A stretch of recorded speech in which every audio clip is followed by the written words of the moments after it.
Hello, everyone. Welcome to today's podcast. Our guest of today is Neil, and he's the founder of Happy Selling. And yeah, Neil, why don't you tell a little bit more about yourself and what your company is doing? Thank you very much, Joey. Massive thank you to all your listeners that are listening to this, and I appreciate Joey for bringing me on as a guest. As mentioned, my name is Neil Bhuiyan. I'm the founder of a company called HappySelling.io, and at a high level, I provide sales training and sales coaching specifically for sales reps working in the tech sale industry. Very nice. And how long have you been in the market for?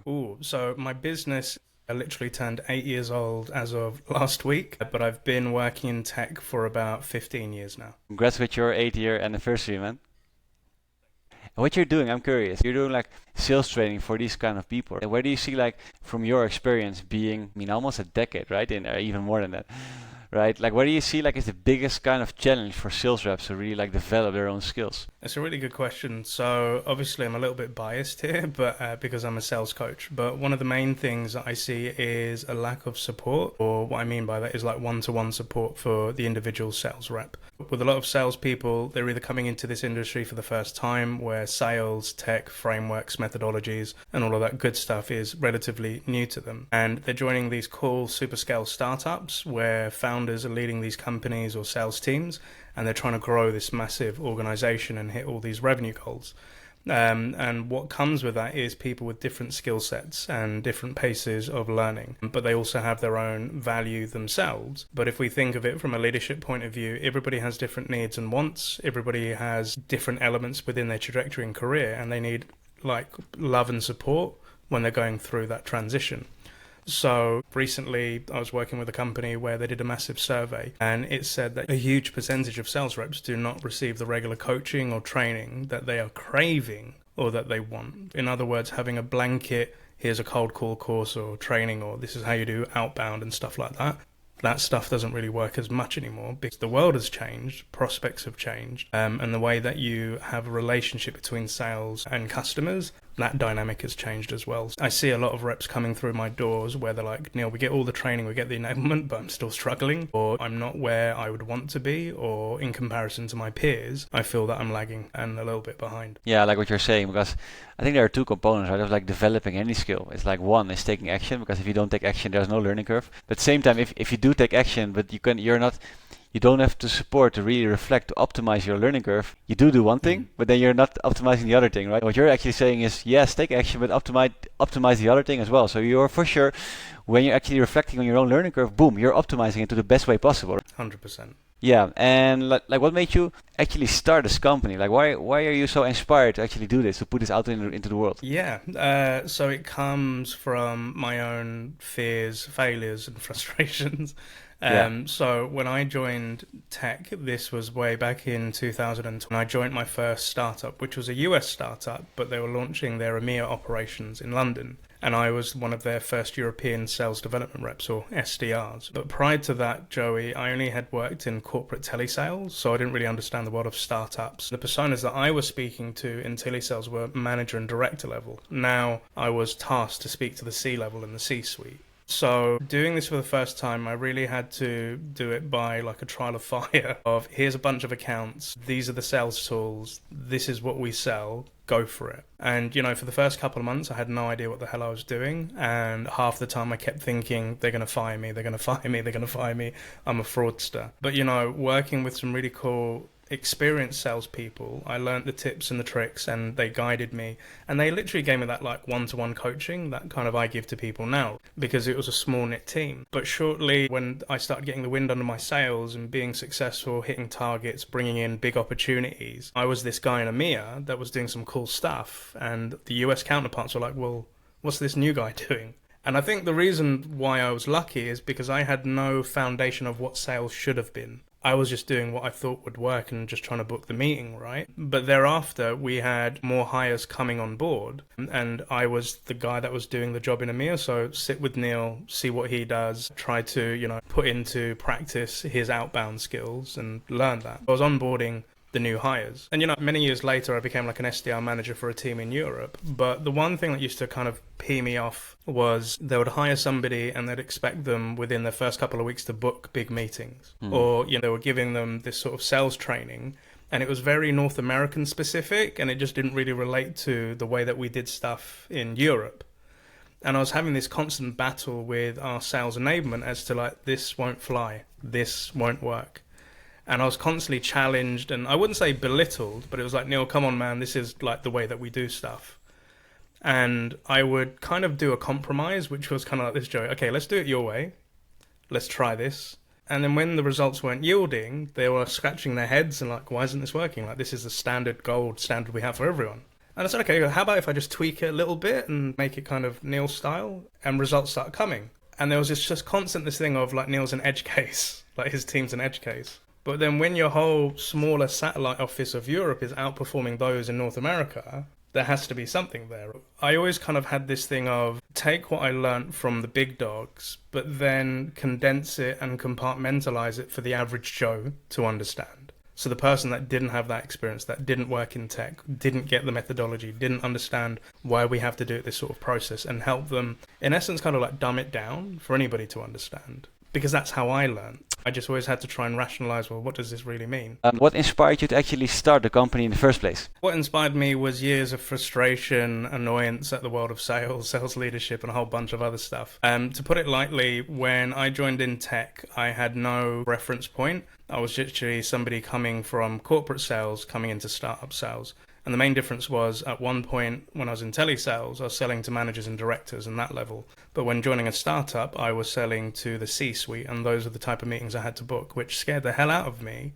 But here was an opportunity for me to try something new. But week on week, Joey, I kept thinking I was a fraud, I was going to be fired at some point, and this dream was going to end. But months that went by, I had a lot of coaching support from the account executives in that startup. So that's where I felt one-to-one coaching really benefiting me the same way that I do it for other people. But if we fast forward a couple of months later, I'm booking big enterprise meetings, I'm getting stuff in, and I started getting this stuff, and that really brought an excitement to me. And the next step was, within that startup, we started to scale. So we started to hire more SDRs, and most of these SDRs were then tasked to be with me and shadow Neil and see what he does in EMEA, and try to explain to them how to do what I did. And I didn't really know what the hell I was doing, but it was working, right? But the other side of it was, a lot of these people had come from different industries and different jobs. Maybe they had worked in sales, but similar to me, they had never worked in tech sales. So this was a whole new world. I was really good at explaining things in a most simplified fashion. It didn't have the acronyms or the corporate speak or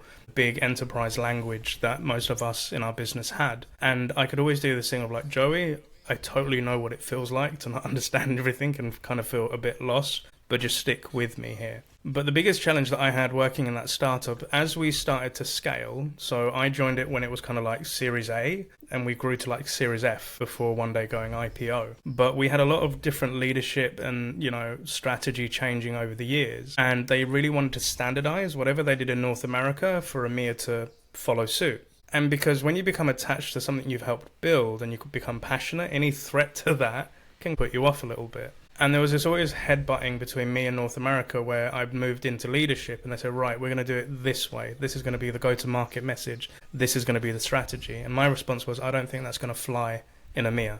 That's not going to work with our prospects. The way that you speak to prospects in DACH is very different in Southern Europe, say France. Same way that you're selling into Spain is going to be very different in the Netherlands, the way that you do business. This one blanket size approach for EMEA is not going to work. And I was always met with leadership who saw me as difficult, the person that just didn't go with the status quo. And I had big reasons for that, because here in EMEA, at one point, we were outperforming the larger North American reps. And then they kind of looked at me like, what are you doing that's different to what we're doing? They're like, this is the gold standard, like your weird EMEA way.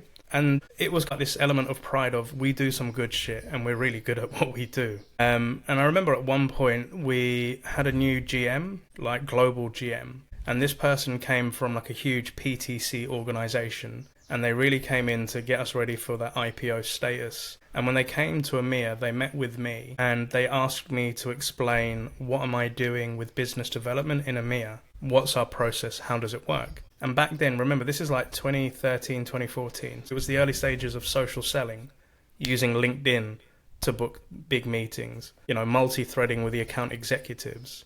creating video messaging and things like that. Stuff that, back then was kind of like new age shit. But that GM at the time, when I gave him my strategy, he completely ripped it apart and said, this is wrong. And to that, I was like, what do you mean it's wrong? He said, what you should be doing is having these massive lists, and the BDR's job are just purely to call and to book meetings and then hand over to the account executives. They shouldn't be doing discovery calls. They shouldn't be having longer their job is to book. And I just said, no, bro, that's not the way it works in EMEA. And he really didn't like the fact that I spoke back to him and just challenged him, because I said, no, it just doesn't work.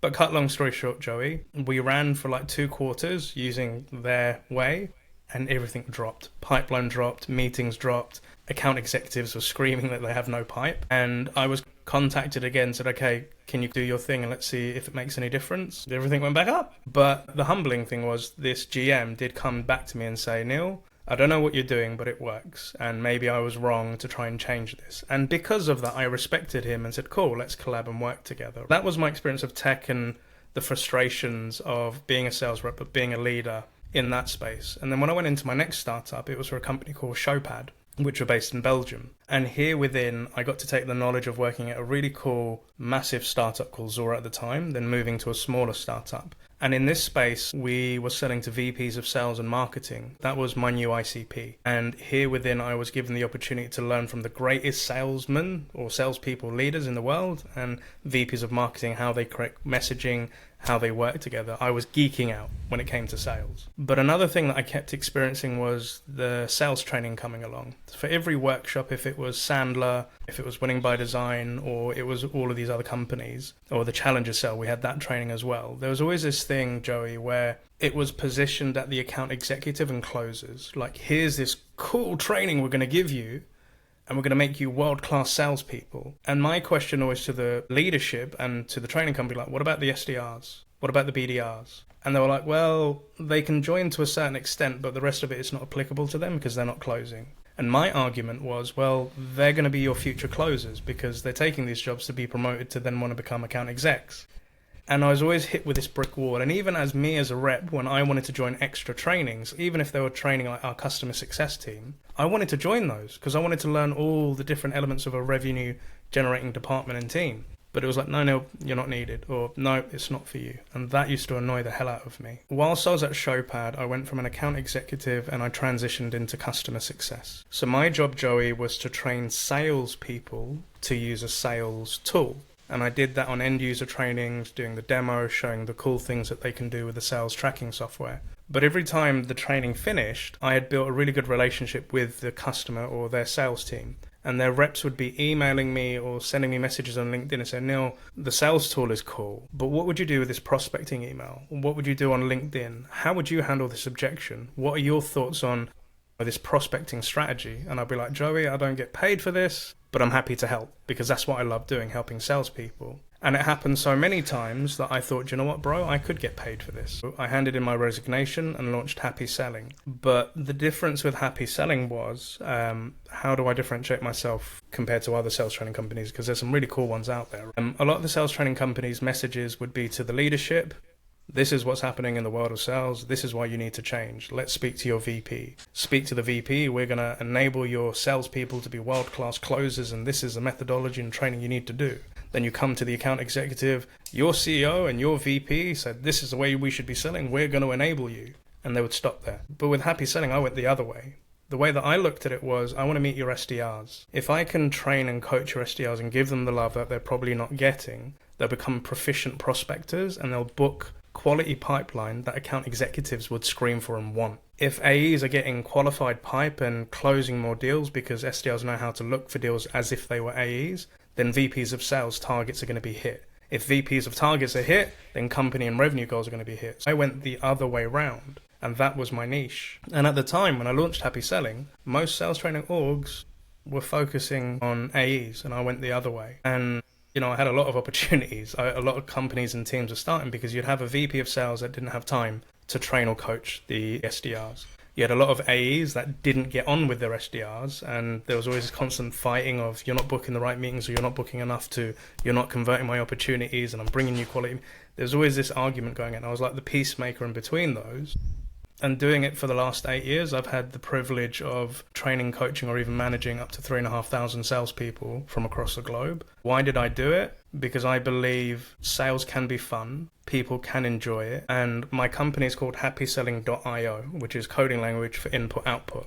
You put happy selling in, you get happy selling out, but it starts with the SDR. I love how your story is like, it sounds so organic. It's not like, hey, let's just be a sales coach or let's just be an entrepreneur. No, you actually live your own journey, and I think this is the best way to start a company, just based on your own experience. You see kind of gaps in the market, and not just one time, from your own story over and over and over again, until you realize people just coming to you like, hey man, you're like giving so much value away. I mean, maybe I should do something with it. Like literally the world is showing to you that you brought your skills up to such a level. Yeah. That is the most like logical step to do, is to start your business, to give this value away. And my question to you is, when you were like, have you ever like watched like Lord of the Rings? Yes, I'm a big fan. I'm a Tolkien fan.